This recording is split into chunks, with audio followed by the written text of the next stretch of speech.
नमस्कार, अपन झारखंड में आपका स्वागत है और मैं हूं शुभे मिश्रा आपके साथ। अब खबरें विस्तार से। धनबाद के कतरास थाना इलाके में काम चालू कराने और बंद कराने को लेकर कांग्रेस के दो स्थानीय नेता ही आपस में भिड़ गए। दरअसल इलाके के चैतुडीह केजरीवाल डेको आउटसोर्सिंग में कांग्रेस के शेख गुड्डू पक्ष काम को बंद करना चाहते थे, वहीं कांग्रेस प्रदेश कार्यकारी अध्यक्ष जलेश्वर महतो का गुट काम को चालू कराना चाहता था। इस दौरान पुलिस ने मौके से 2 जिंदा बम बरामद किया है। फिलहाल हालात तनावपूर्ण बने हुए हैं और इलाके की पुलिस छावनी में तब्दील कर दी गई है।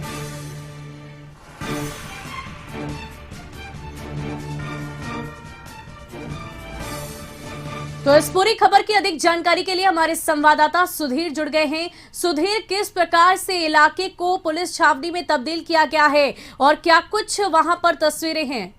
जी देखिए, बता दें कि बाघमारा की धरती है और वर्चस्व और आउटसोर्सिंग के लिए जाना जाता है। कई बार बता दें कि ये केजरीवाल आउटसोर्सिंग है जो चेतुडी में पड़ता है। नियोजन की मांग को लेकर नेताओं द्वारा धरना दिया जाता है।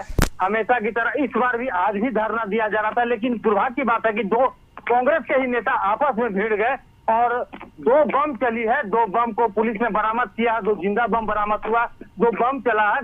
लगभग आधा दर्जन गाड़ियां को पुलिस ने जब्त किया है।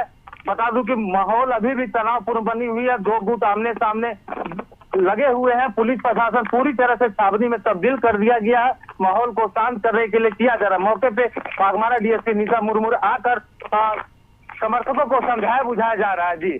जी, तो बहुत बहुत शुक्रिया हमारे साथ जुड़ने के लिए।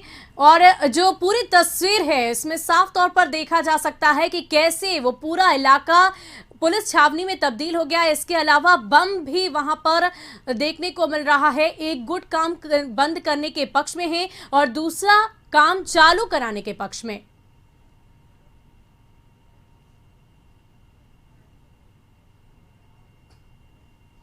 और रांची में एटीएम में रुपए भरने वाला कस्टोडियन ही बड़ा घोटालेबाज निकला। जी हां, इतना ही नहीं, उसने एटीएम में रुपए भरने के नाम पर अलग अलग बैंक को 1 करोड़ 45 लाख का चूना भी लगाया।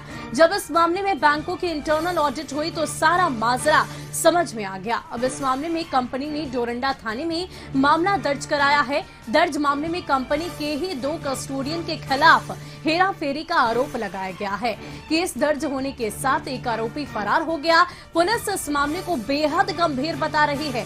पुलिस को दी जानकारी में कंपनी के अधिकारी सन्नी कुमार ने बताया कि रूट नंबर 8 के तहत आने वाले 20 एटीएम में कैश भरने की जिम्मेवारी उनकी एजेंसी को मिली है।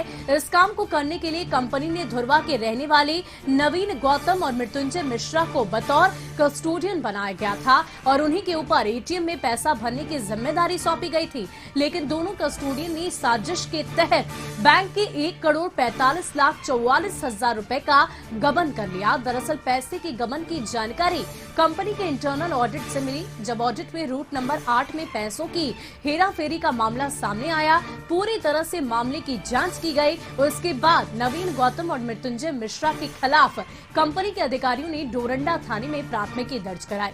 बता दें कि साल 2020 रांची के सदर इलाके में इसी तरह का मामला सामने आया था। और इस पूरी खबर की अधिक जानकारी के लिए हमारे संवाददाता नैयर जुड़ चुके हैं। नैयर, क्या कुछ मामला है ये और कैसे कस्टोडियन ने ही ये बड़ा घोटाला किया? देखिए, ये मामला डोरंडा थाना इलाके का है जहां कस्टोडियन के द्वारा पैसे गबन की बात की गई। हालांकि इसकी जानकारी बैंक वालों को उस समय हुई जब इंटरनल जब वो ऑडिट करने लगे तो पैसे की कमी को देखते हुए दोबारा ऑडिट किया गया और दोबारा भी नहीं मिलने के बाद क्रम वहाँ के जो बैंक के जो अधिकारी थे उन्हें शक हुआ और शक होने पर पूछताछ भी की गई। तो लेकिन संतोषजनक जवाब न मिलने के कारण बैंक के अधिकारियों ने डोरंडा थाना में इसकी सूचना दी और सूचना देने के बाद क्या एफआईआर दर्ज करने के बाद भी कुछ आगे की कार्रवाई की गई है? देखिए, इसमें एफआईआर दर्ज की गई है और जांच के बाद भी एफआईआर दर्ज की गई है। इसमें पूरी तरह से पैसा गबन की बात की गई है। इसमें एक आरोपी को गिरफ्तार किया गया और जो दूसरा आरोपी है वो अभी फरार है। हालांकि पुलिस ने दावा किया है कि बहुत जल्द ही उन दूसरे जो आरोपी है उसकी भी गिरफ्तारी की जाएगी। और पुलिस ये भी मालूम करना चाह रही है कि इस तरह का जो पैसे के गबन है और इसमें कौन कौन से लोग हैं। अगर दूसरे की गिरफ्तारी होती है तो पुलिस को एक बड़ी कामयाबी भी मिल सकती है और आगे की जानकारी मिल सकती है कि इस कस्टोडियन में कितने गैंग है और ये कितने जिलों में काम कर रही है जो पैसों को इस तरह का गबन करती है। जी बहुत बहुत शुक्रिया नैयर हमारे साथ जुड़ने के लिए। तो जाहिर सी बात है, अभी 2 लोगों पर मामले दर्ज किए गए हैं, लेकिन उनमें से एक की गिरफ्तारी हुई है और एक अभी भी फरार चल रहे हैं। और जब ये दोनों ही गिरफ्तार होंगे तो अगर इनका कोई गिरोह होगा तो उसकी भी जानकारी सामने आएगी।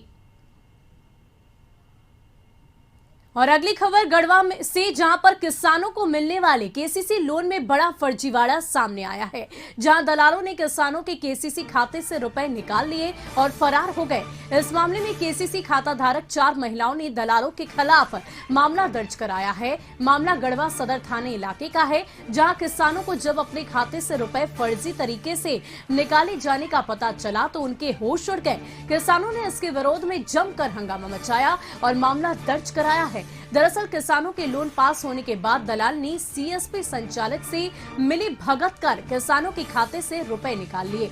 बताया जा रहा है कि लोन पास होने के बाद जब कुछ किसान सीएसपी से रुपए निकालने गए तो सीएसपी संचालक ने किसानों से अंगूठा लगवाकर कहा कि अभी उनके खाते में रुपए नहीं आए हैं। इस दौरान संचालक ने किसानों के पासबुक भी अपने पास रख लिए। बाद में किसानों के जाने के बाद संचालक ने दलाल की मदद से खाते से रुपए निकाल लिए और जब किसानों ने दूसरी जगह अपना खाता चेक कराया तो उनकी असलियत का पता चल सका।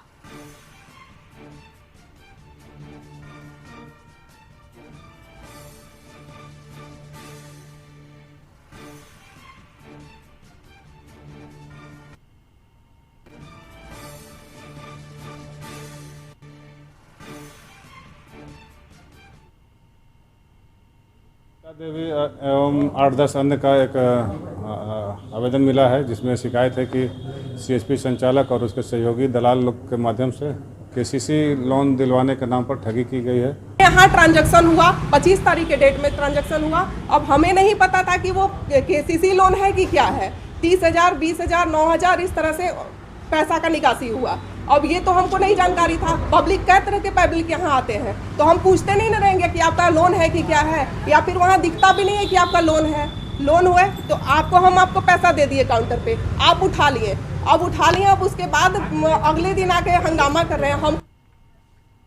तो इस पूरी खबर की अधिक जानकारी के लिए हमारे संवाददाता धर्मेंद्र जुड़ गए हैं। धर्मेंद्र, लगभग कितने पैसों की निकासी की गई होगी?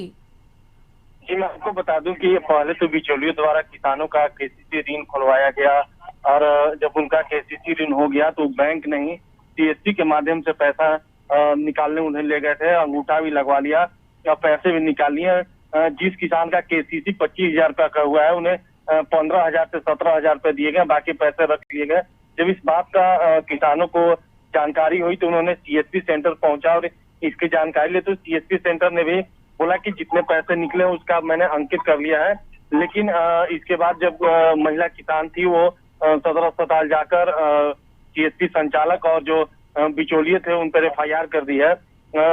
इस बाबत जब मैंने पुलिस से डीएसपी से बात की तो उन्होंने कहा कि मामला दर्ज कर लिया गया है 4 लोगों के खिलाफ और इसकी जांच की जा रही है और जो भी दोषी होंगे उन पर कड़ी कार्रवाई की जाएगी। जी तो बहुत बहुत शुक्रिया धर्मेंद्र हमारे साथ जुड़ने के लिए। तो अन्नदाताओं के साथ ही फर्जीवाड़ा किया गया और अब इसको लेकर पुलिस आगे की कार्रवाई करेगी। और रांची में नवनियुक्त कांग्रेस प्रदेश अध्यक्ष को बधाई देने के लिए वित्त मंत्री रामेश्वर उरांव और स्वास्थ्य मंत्री बन्ना गुप्ता झारखंड प्रदेश कांग्रेस कार्यालय पहुंचे, जहां कार्यकर्ताओं का भव्य स्वागत भी किया गया।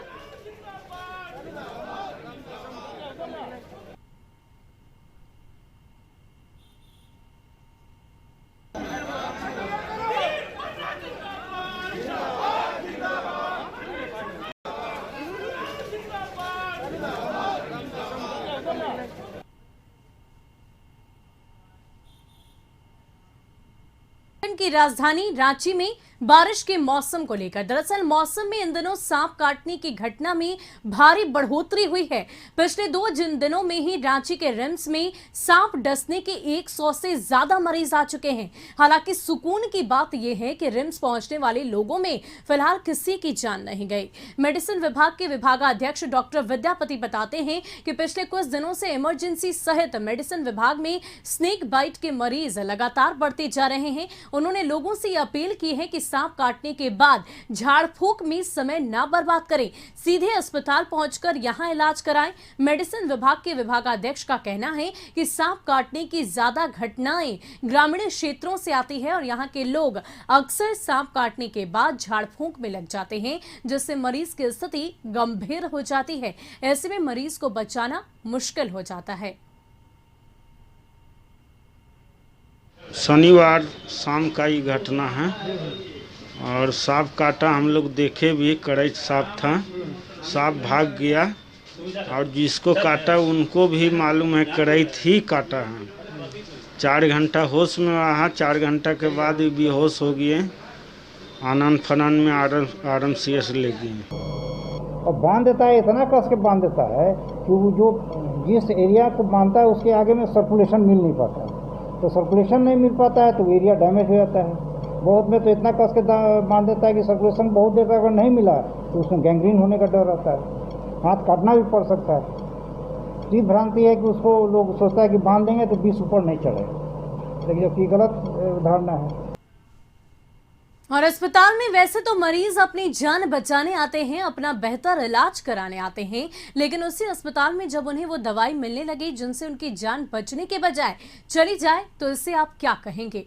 जी हाँ, मामला गढ़वा का है, जहां सदर अस्पताल के मेडिकल स्टोर में मरीजों को नकली दवा दी जा रही है। इस बात का खुलासा तब हुआ जब एक मरीज ने अस्पताल के दवा काउंटर से एंटीबायोटिक की दवा खरीदी। अस्पताल में डॉक्टर को दिखाने के बाद जब मरीज ने दवा खरीदी तो उसे नकली दवा दे दी गई। इस बात का पता तब चला जब मरीज ने दवा खाने के लिए उसका रैपर खोला और रैपर के खोलते ही वो दवा चूना की तरह हो गया।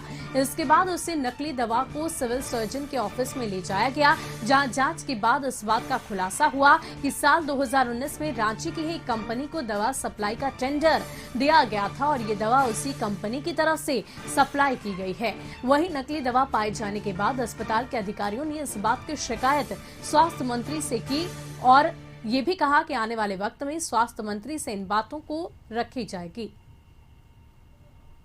सदर अस्पताल का जो वितरण केंद्र है दवा का, वहाँ से किसी मरीज के द्वारा शिकायत किया गया कि ये दवा खोलने के बाद उसमें टूट जा रहा है, तो उस दवा को वहाँ से हटा लिया गया है और हम लोग क्रय समिति की पुनः हम लोग बैठक बुला रहे हैं। तो हम लोगों ने सभी विषयों पे बात किया है और इस पर हम लोग कार्रवाई करेंगे। बड़े बड़े पदाधिकारी को भी इस पर संज्ञान लेना चाहिए, जो उनके नाक के नीचे सब काम हो रहा है और जीवन के साथ खिलवाड़ किया जा रहा है। एक तरफ लोगों को जान बचाने का मुहिम चला रहे हैं और एक तरफ ये धंधा चल रहा है नकली गोली का। शिकायत पर तत्काल कार्रवाई किया और मौके पर यह देखा गया कि निश्चित रूप से दवा फर्जी है, उसकी जाँच की विषय।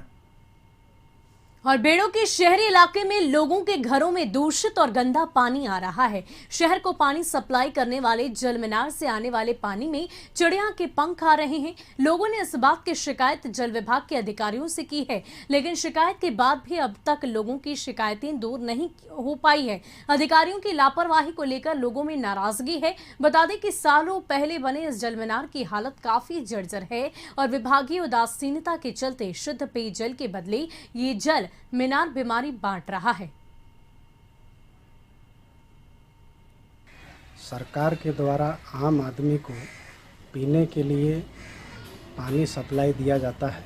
इस गुमला रोड में जितने भी लोगों का कनेक्शन है, सब में आज उस पानी के साथ में मुर्गी या बत्तख का या कबूतर का ये पंख सबके घर में निकला है। आज सुबह सप्लाई पानी जब भरा गया तो सप्लाई पानी में किसी पक्षी का पंख मिला हम लोगों को, और उस पंख का पानी अगर हम लोग पिए तो तबीयत खराब हो जा रहा है। और गोड्डा जिले के महागामा प्रखंड इलाके में बना जलमीनार शोभा बनकर रह गया है। दरअसल इलाके के ही कुछ लोगों की कारस्तानी के चलते यहां के लोगों को पीने का पानी नहीं मिल पा रहा। खदरा माल पंचायत के मुखिया के मुताबिक शराब पीकर गांव के ही कुछ लोगों ने जलमीनार के मोटर को खराब कर दिया। जलमीनार के खराब होने के चलते लोगों के पानी के लिए 1 किलोमीटर दूर से पानी लाना पड़ता है। ग्रामीणों ने आरोप लगाया है कि गाँव में ही एक पुराना चापाकल है जो पूरी तरह नाले में डूब चुका है और उससे हमेशा गंदा पानी ही निकलता रहता है।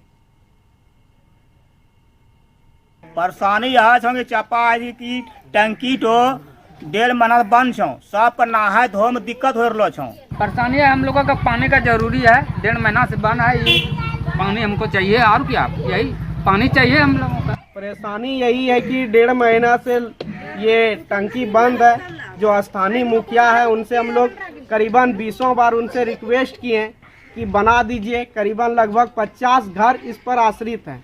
लोगों को बहुत ऐसे लोग होते हैं जो 3 दिन 4 दिन पर स्नान कर पाते हैं। और बोकारो में जरीडीह प्रखंड की गोपालपुर और सुदरो के बीच इजरी नदी पर वर्षों बाद भी पुल का निर्माण नहीं हो सका है। लिहाजा ग्रामीणों ने आवागमन के लिए बांस का पुल बनाकर कई वर्षों से काम चलाया है। बेलडी पंचायत की सुंदरो, धनकी टांड, पेरवा टांड टोला के लगभग 3000 ग्रामीण बांस के पुल के निर्माण कर नदी को पार कर रहे हैं। गोपालपुर जाने को वो मजबूर हैं जो हर वर्ष बरसात के मौसम में बांस का पुल नदी में बह जाता है। हाल ही में बरसात के कारण पुल टूट गया था जिससे ग्रामीणों ने फिर से बनवाया। ग्रामीण बताते हैं कि बरसात के समय में उफनाई नदी में बांस के पुल को पार करने में डर लगता है। कई बार तो कई बाइक सवार स्कूली छात्र नदी में गिरकर घायल हो चुके हैं।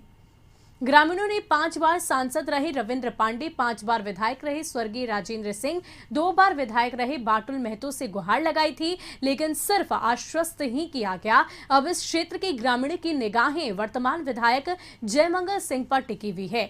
गांव के लोग कहते हैं कि अगर पुल का निर्माण हो जाता तो 5 किलोमीटर का सफर 25 किलोमीटर तक नहीं तय करना पड़ता। बड़ी समस्या, गांव के लोग, बच्चे, बूढ़े, बड़े, बच्चे जब पढ़ने जाते हैं उनकी समस्या है, बड़े जब बीमार पड़ते हैं, बूढ़े जब बीमार पड़ते हैं तो उसकी समस्या है। बीमार पड़ने से यहाँ कोई गाड़ियाँ नहीं आती।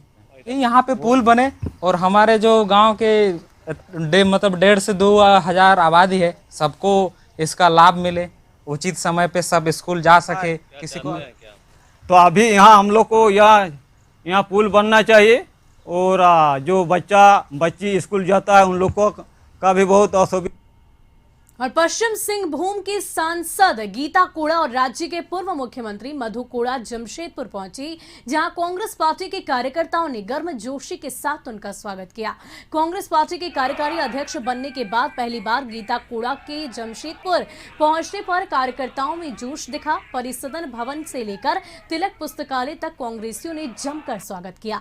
गीता कोड़ा ने अपने कार्यकर्ताओं को संबोधित करते हुए कहा कि पार्टी को और मजबूत किया जाएगा और पार्टी के लोग जो नाराज हैं उन्हें भी खुश करने की कोशिश की जाएगी।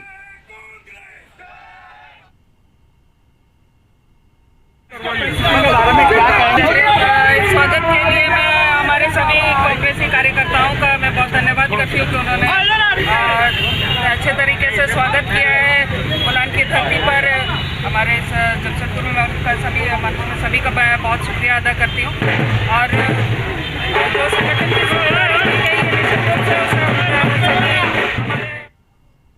और धनबाद के सराय ढेला की वनस्थली कॉलोनी की रहने वाली एक महिला अपने 2 मासूम बच्चे को लेकर पिछले 3 दिनों से भटक रही है।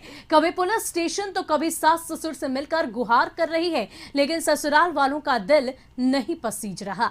महिला का आरोप है कि सड़क दुर्घटना में पति की मौत के बाद जब पटना से ससुराल पहुंची तो ससुराल वालों ने उसे उसके दोनों मासूम बच्चों को घर में घुसने तक नहीं दिया। पीड़िता और दोनों बच्चों ने रात भर घर के बेसमेंट में गुजारी। हालांकि पुलिस ने महिला की शिकायत पर मामला तो दर्ज कर लिया, लेकिन पुलिस की लापरवाही के चलते उसे न्याय नहीं मिल पा रहा। बोकारो में चास थाना के बाईपास रोड स्थित LIC ब्रांच संख्या 3 के सामने नाली में एक युवक का शव मिला, जिसके बाद स्थानीय लोगों ने पुलिस को सूचना दी। चास पुलिस ने मौके पर पहुंचकर शव को नाले से बाहर निकाला, लेकिन सबकी पहचान अभी तक नहीं हो पाई है। चास थाना के ASI अनिल कुमार सिंह ने बताया कि युवक नशे की हालत में सुबह देखा गया था और लोगों को गाली गलौज भी कर रहा था। नशे की हालत में नाली में गिरने से उसकी मौत हो गई है। सूचना मिला, बड़ा बाबू के द्वारा सूचना दिया गया कि LIC ऑफिस के पास एक नाली में डेड बॉडी पड़ा हुआ है। सूचना पर सत्यापन में आए तो देखे कि नाली में मुंह औंधे नली में गिरा हुआ है और माथा में खून बह रहा है। और उसको निकालने के बाद देखे कि माथा में खून बह रहा है, तो देखने से पता चला कि कुछ लोग बताएं कि अभी थोड़ा देरी पहले नशे की हालत में गाली गलौज कर रहा था और लगता है, मैंने देखने से लगता है कि नशे की हालत में नली में गिर जाने से औंधे मुंह पानी में मुंह चला गया, माथा में चोट लग जाने से मृत्यु हो गई। और चाईबासा जिले के मनोहरपुर रेलवे इलाके में एक शख्स का शव बरामद किया गया है। हालांकि इस दौरान शव किसके इलाके में है, इसके लिए जीआरपी और मनोहरपुर थाना के बीच घंटों वाद विवाद होता रहा। फिलहाल शव की पहचान नहीं हो पाई है और पुलिस ने शव को कब्जे में लेकर मामले की जांच शुरू कर दी है। वहीं धनबाद में सरायढेला के वनस्थली कॉलोनी की रहने वाली रोहिणी सिन्हा अपने 2 मासूम बच्चों को लेकर पिछले 3 दिनों से कभी पुलिस स्टेशन तो कभी सास ससुर से मिलकर गुहार लगा रही, लेकिन ससुराल वालों का दिल नहीं पसीज रहा। हम अपना हक मांगने आए हैं सर। मेरे पति के डेथ के बाद मेरे ससुराल वाले रहने नहीं दे रहे हैं। वो लोग मुझे उसी समय से, उनके डेथ के बाद से मुझे बहुत प्रताड़ित कर रहे हैं। घर में मारने जलाने की भी कोशिश की गई मेरे साथ। उसके बाद मुझे घर भेज दिया गया। फिर दिसंबर में फिर हम आए, वहाँ पे भी उस टाइम भी वो लोग, हम अपने पापा और जय जी के साथ आए थे। उस टाइम भी वो लोग हमारे साथ मारपीट करके, मेरे देवर गोतनी ननद सास सब लोग मिल गए और मुझे वहाँ से भगा दिया गया। वापस हम 10 महीना से इधर उधर बच्चे लोग 2 बच्चे को लेके भटकते हैं। फिर हम अभी 24 तारीख को घर में आए हैं। रात भर वो वहाँ पे पहुँचने के बाद वो लोग ताला नहीं खोले, घर पूरा बंद करके रखे, मुझे गाली गलौज किया मेरे। और ईस्टर्न रेलवे मेंस यूनियन के पाकुड़ शाखा कार्यालय में द्विवार्षिक सम्मेलन कार्यक्रम आयोजित किया गया। इस कार्यक्रम के दौरान निजीकरण का विरोध किया गया। इस दौरान सभा को संबोधित करते हुए विकास पाल ने केंद्र सरकार की नीतियों का जमकर विरोध किया। उन्होंने बताया कि केंद्र सरकार जिस प्रकार सरकारी एवं सार्वजनिक संपत्तियों को निजी हाथों में सौंपने जा रही है, उससे देश में बेरोजगारी बढ़ेगी।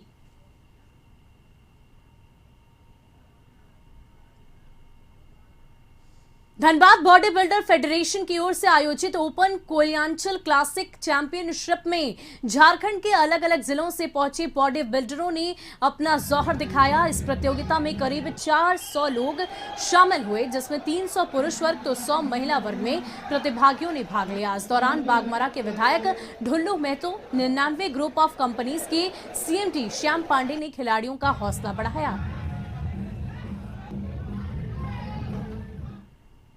और देवघर की सारठ में हर एक साल की भांति इस साल भी सैकड़ों की तादाद में कांवरियों ने सारठ स्थित दुखहरण बाबा शिव मंदिर में जलाभिषेक किया। बता दें कि अजय पत्रो और जयंती नदी के संगम स्थल दोमुहान से कृष्ण जन्माष्टमी के शुभ अवसर पर सैकड़ों कांवरियों ने दुखहरण बाबा मंदिर पहुंचकर शिव मंदिर में जल अर्पण किया।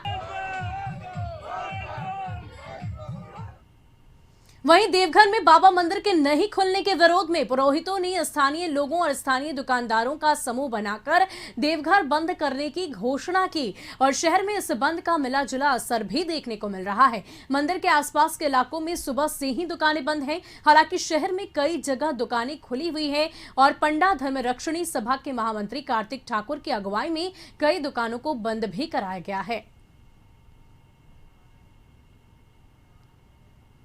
वहीं देवघर में बाबा मंदिर के नहीं खुलने के विरोध में पुरोहितों, स्थानीय लोगों और स्थानीय दुकानदारों ने सामूहिक रूप से देवघर को बंद कराने की घोषणा की है।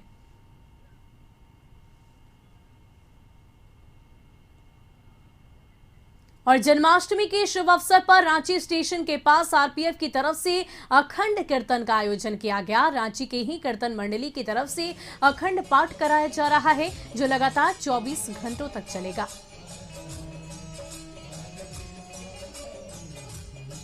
और जन्माष्टमी के शुभ अवसर पर देवघर के कल्याणपुर में लड्डू गोपाल के रूप में छोटे छोटे बच्चों के साथ बड़ी ही मनमोहक झांकी निकाली गई। बता दें कि देवघर के कल्याणपुर में 20 सालों से जन्माष्टमी बड़ी ही धूमधाम से मनाई जाती रही है। आज जन्माष्टमी के मौके पर राधा कृष्ण मंदिर में विशेष पूजा अर्चना की गई।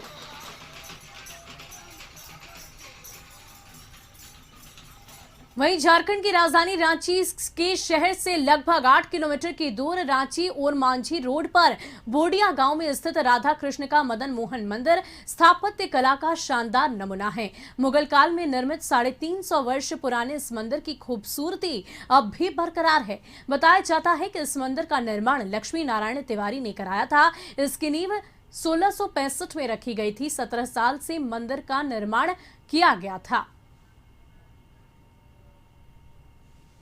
फिलहाल के लिए इस बुलेटिन में इतना ही। हमें दीजिए इजाजत। बिहार झारखंड की तमाम खबरों के लिए देखते रहिए कशिश न्यूज। नमस्कार।